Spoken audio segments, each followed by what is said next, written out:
अस्सलाम वालेकुम।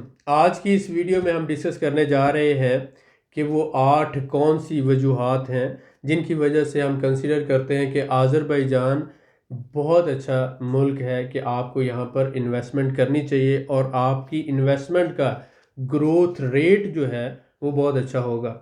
और उसके साथ साथ अगर आप माइग्रेट करना चाहें तो फैमिली की माइग्रेशन के लिए ये एक अच्छा मुस्लिम कंट्री है। बहुत से लोग कनाडा, अमेरिका, यूके और यूरोप से यहाँ पर माइग्रेट कर रहे हैं, जैसे टर्की से कर रहे थे, टर्की में कर रहे थे। टर्की और आज़रबाईजान एक्चुअली सिमिलर कंट्री है, लेकिन आज़रबाईजान का एक प्लस पॉइंट है।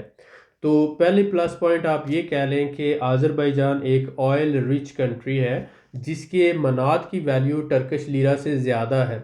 और एक मनात इस वक्त जो है आप कह लें कि पाकिस्तानी 130 रुपए के करीब जो है वो जा रहा है। और एक मनात में तकरीबन जो है वो टर्किश लीरा 5 से 6 टर्किश लीरा आ रहे हैं। एक अच्छा यानी कि इसका है, इकॉनमी स्टेबल है। इसके बाद अगर हम बात करें कि टर्किश कल्चर जो है वो आज़रबाईजान शुरू में, पहले आज से 100 साल पहले, ये आज़रबाईजान और टर्की दोनों एक ही कंट्री थे, इसलिए इनका कल्चर भी सेम है, लैंग्वेज भी सेम है और बॉर्डरिंग कंट्रीज़ हैं। तो टर्की में बहुत ज़्यादा सैचुरेशन हो चुकी है। और यूक्रेन और रशिया की जंग के बाद तो बहुत ही ज़्यादा लोगों ने माइग्रेट किया टर्की में। यूक्रेन से बहुत से लोग जो मिलियनर थे, बिलियनर थे, वो आए। और रशिया से भी बहुत से जो बिलियनर्स थे वो ट्रैवल किए। टर्की उनकी पहली डेस्टिनेशन थी और दूसरी डेस्टिनेशन जो थी वो दुबई या यूएई था। तो इसी वजह से टर्की को अपने जो कानून में तब्दीली लाना पड़ी और उसने फिर अपना जो रेजिडेंस है वो भी, प्रॉपर्टी रेजिडेंस है, वो महंगा किया।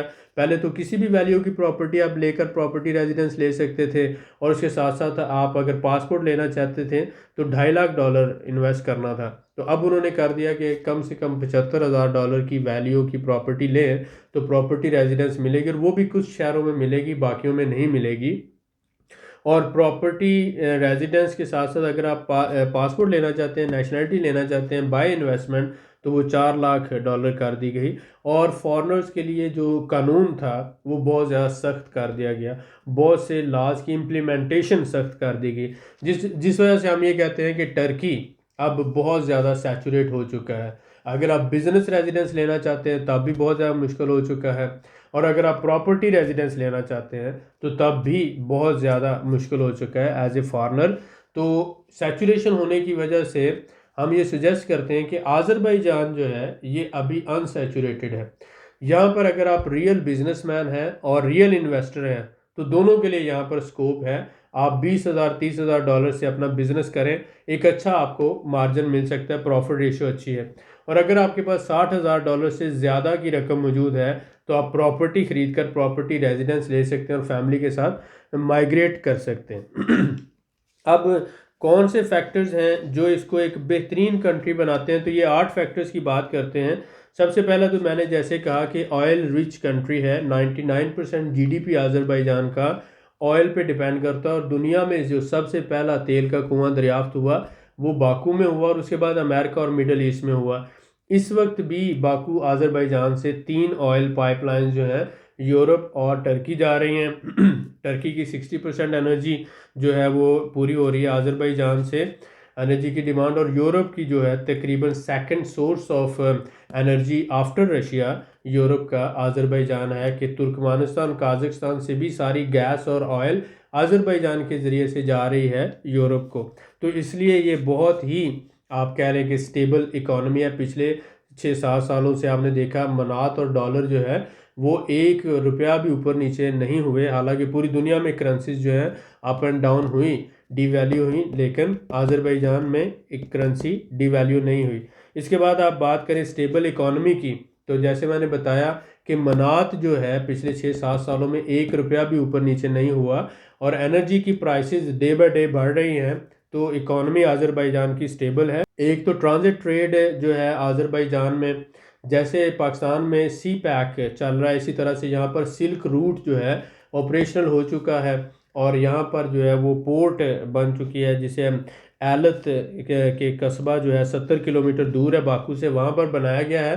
और चाइना से और ये जो कोरिया जापान यहाँ से तकरीबन हज़ारों की तादाद में कंटेनर्स एवरी मंथ आ रहे हैं पोर्ट पे, और यहाँ से फिर आगे जा रहे हैं टर्की, और टर्की से यूरोप जा रहे हैं, और यूरोप की जो ट्रेड है वो भी हो रही है। तो ट्रांजिट कंट्री, जिसकी वजह से इसको मिनी दुबई भी कहा जाता है। तो बिज़नेस के हवाले से जो लॉजिस्टिक्स का बिज़नेस कर रहे हैं, ट्रांसपोर्ट का बिज़नेस कर रहे हैं, या वेयर हाउसेस का कर रहे हैं, उनके लिए ये एक बिज़नेस हब आफ्टर दुबई बन सकता है।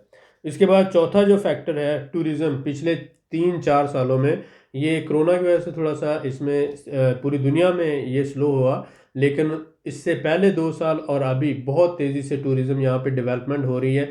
इनिशियल स्टेजेस हैं, होटल इंडस्ट्री बड़ी तेज़ी से ग्रो कर रही है, टूरिस्ट रिजॉर्ट बड़ी तेज़ी से बन रहे हैं, और ट्रांसपोर्ट का जो सेक्टर है जिसमें टैक्सी सर्विसेज आ जाते हैं, होटल्स हैं, रेस्टोरेंट्स हैं, टूरिस्ट रिजॉर्ट्स हैं, और टूर ऑपरेटर्स हैं, और इसी तरह से ट्रैवल एजेंसीज हैं, इनका बिज़नेस बड़ी तेज़ी से ग्रो कर रहा है आज़रबाईजान में। तो अगर आप किसी ना किसी तरह से भी टूरिज़्म इंडस्ट्री से रिलेटेड हैं तो आज़रबाईजान आपके लिए न्यू डेस्टिनेशन हो सकता है। इसके बाद अगर हम बात करते हैं स्टेबल एक्सचेंज रेट, तो ये हम पहले बात कर चुके हैं। पिछले 7 सालों से तकरीबन आज़रबाईजानी मनात और डॉलर और यूरो ये आपस में आ रहे हैं, 1 रुपया भी मनात नीचे या ऊपर नहीं हुआ, बहुत ज़्यादा स्टेबल है। बात करते हैं छठा फैक्टर के, ये बिगनिंग फेज़ है। आपको पता है कि जब भी डेवलपमेंट होती है या ग्रोथ होती है तो उसका एक बिगनिंग फेज़ होता है, एक इंटरमीडिएट फेज़ होता है, और एक होता है फाइनल स्टेज। तो अभी आज़रबाईजान में बिगनिंग या इनिशियल स्टेज पर है। जब तक आप अपना माइंड बनाएंगे, जब तक आप सोचेंगे, ओवर थिंकिंग और ओवर प्लानिंग करते रहेंगे, तब तक यहाँ पर गेम ओवर हो चुकी होगी। जैसे टर्की में हमने कहा था 2 साल पहले, जिन लोगों ने उससे फ़ायदा उठाना था अब वो डबल बल्कि 2 गुना ज़्यादा फ़ायदा उठा चुके हैं। जिन्होंने प्रॉपर्टीज़ खरीदी 1 लाख की खरीदी, आज वो 3 लाख डॉलर की हो चुकी है, क्योंकि प्रॉपर्टीज़ जो हैं वो डॉलर्स के हिसाब से सेल परचेज होती हैं, लीरे के साथ उनका कोई ताल्लुक नहीं होता। तो लीरा डीवैल्यू भी हुआ, लेकिन उसके बावजूद प्रॉपर्टी की वैल्यू बढ़ी।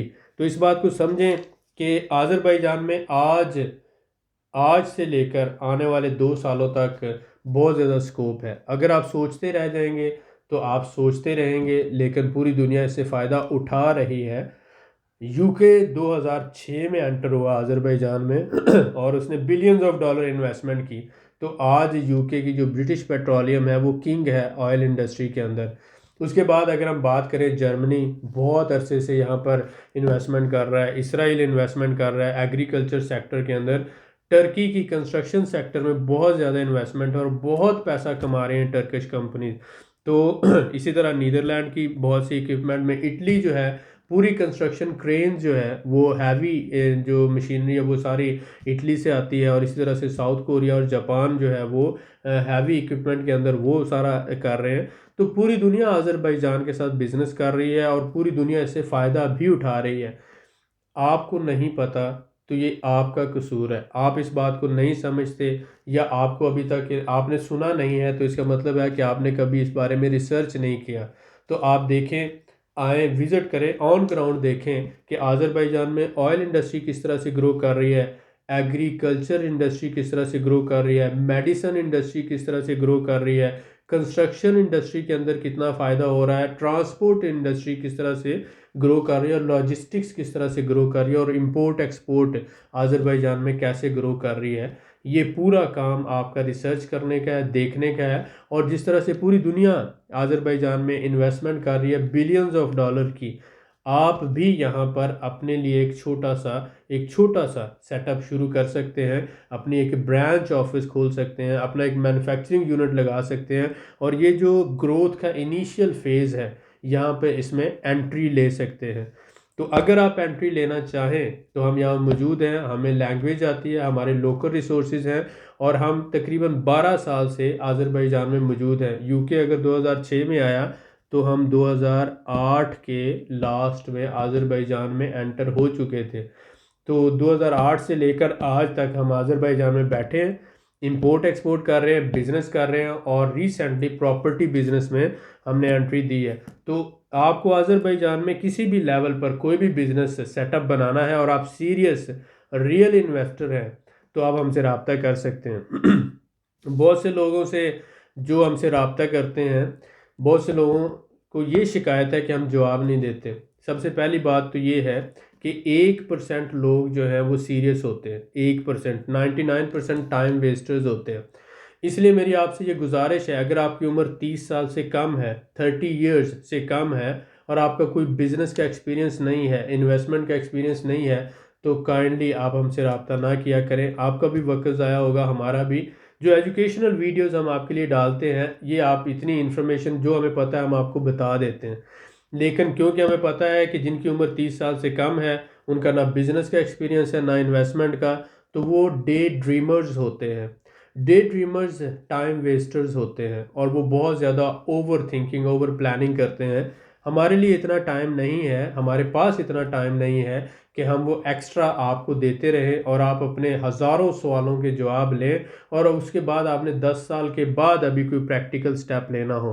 तो मेरी आपसे ये गुजारिश है कि जिनकी उम्र 30 साल से कम है, जो प्रैक्टिकली बिजनेस नहीं कर रहे और जिनका एक्सपीरियंस भी नहीं है, वो हमसे रब्ता ना किया करें।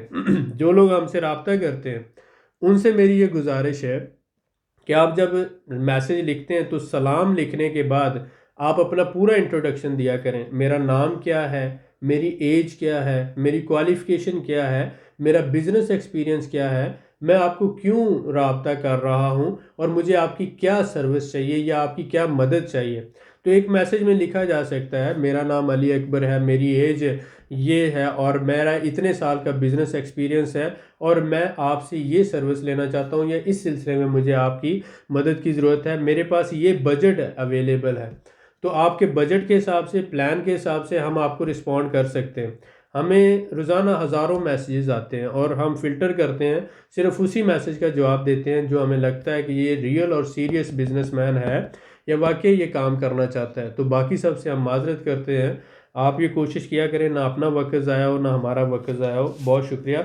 इसके बाद अगर हम बात करते हैं, ये बिगिनिंग फेज़ है, और इसके बाद नेक्स्ट अगर हम बात करते हैं कि अनटैप्ड रिसोर्सेज, जितनी भी दुनिया अभी तक काम कर रही है वो मैक्सिमम काम कर रही है बाकू अज़रबैजान में।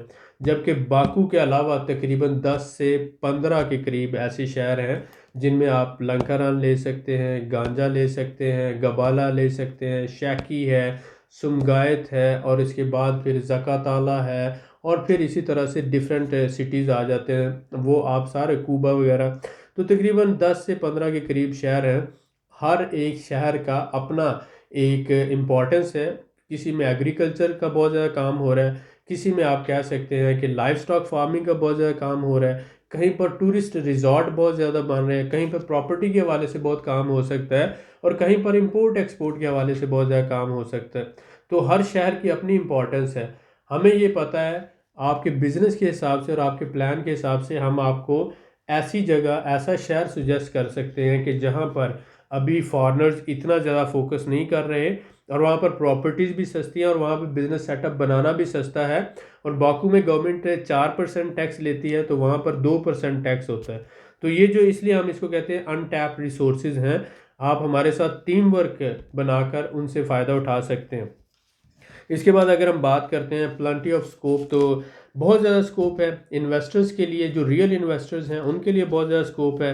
प्रॉपर्टी के अंदर बहुत ज़्यादा स्कोप है। टूरिज़्म बिजनेस जो कर रहे हैं, टूरिज़्म सेक्टर के अंदर हॉलीडे रिजॉर्ट्स हैं, ट्रैवल एंड टूर्स आ जाते हैं, उसके अलावा रेस्टोरेंट्स आ जाते हैं, या फिर इसी तरह से ट्रांसपोर्ट का आ जाता है, तो ये सारा आ जाता है। हेल्थ इंडस्ट्री, हॉस्पिटल्स जो है वो, उसके अंदर बहुत ज़्यादा काम हो सकता है। एजुकेशन, स्कूल्स बच्चों के बनाए जा सकते हैं, और बड़ों के लिए कॉलेजेस और यूनिवर्सिटीज़ प्राइवेट सेक्टर में बनाई जा सकती हैं। अगर आपके पास बजट है, आपके पास रिसोर्सेज हैं, आप प्राइमरी स्कूल बना सकते हैं, या छोटा जो है छोटे बच्चों के लिए स्कूल बनाया जा सकता है, नर्सरी जिसे बोला जाता है, और इसके बाद फिर कॉलेज या यूनिवर्सिटी भी आप बना सकते हैं। ये डिपेंड करता है रिसोर्सेज पर। इंडस्ट्री, आप किसी भी तरह की इंजीनियरिंग इंडस्ट्री, केमिकल इंडस्ट्री, कुछ भी बनाना चाहें तो फ्री जोन्स आज़रबाईजान में बन रहे हैं, आप कर सकते हैं। इंपोर्ट एक्सपोर्ट के लिए ट्रेड सेंटर्स बनाना चाहें, या इंपोर्ट एक्सपोर्ट का बिज़नेस करना चाहें, तो उसके लिए बहुत अच्छा है। इसके साथ साथ फार्मिंग जो है, जिसे हम कह सकते हैं कि बड़े बड़े फार्म्स बनाए जा रहे हैं, और ग्रीन हाउस फार्मिंग या टनल फार्मिंग बहुत तेज़ी से यहाँ पे ग्रो कर रही है। लाइव स्टॉक फार्मिंग का यहाँ पे बहुत ज़्यादा स्कोप है, उसमें आप काम कर सकते हैं। और प्रोसेस फूड या केन्ड फूड जो होता है वो बहुत ज़्यादा यहाँ पे इंडस्ट्री ग्रो कर रही है। तो ये सारी जो इंडस्ट्रीज़ हैं यहाँ पे बड़ी तेज़ी से ग्रो कर रही हैं। सबसे पहला काम आप ये कर सकते हैं कि $60,000 से ज़्यादा की प्रॉपर्टी ख़रीदें, प्रॉपर्टी रेजिडेंस लें, और उसके बाद आप अपने जो जितने भी बिजनेसेस हैं या जो भी आपका बिजनेस है उस पर थोड़ा सा रिसर्च करें, ग्राउंड वर्क करें। हमारे साथ मिलकर काम करना चाहें या अपना इंडिविजुअल करना चाहें, हम दोनों सूरतों में आपको सर्विस प्रोवाइड करेंगे, आपके साथ टाइम जो है टीम वर्क करेंगे इंशाल्लाह ताला। आज़रबाईजान जो है ऐसे लोगों को इन्वेस्टर समझता है जो $3 लाख से ज़्यादा की इन्वेस्टमेंट का पोटेंशियल रखते हों।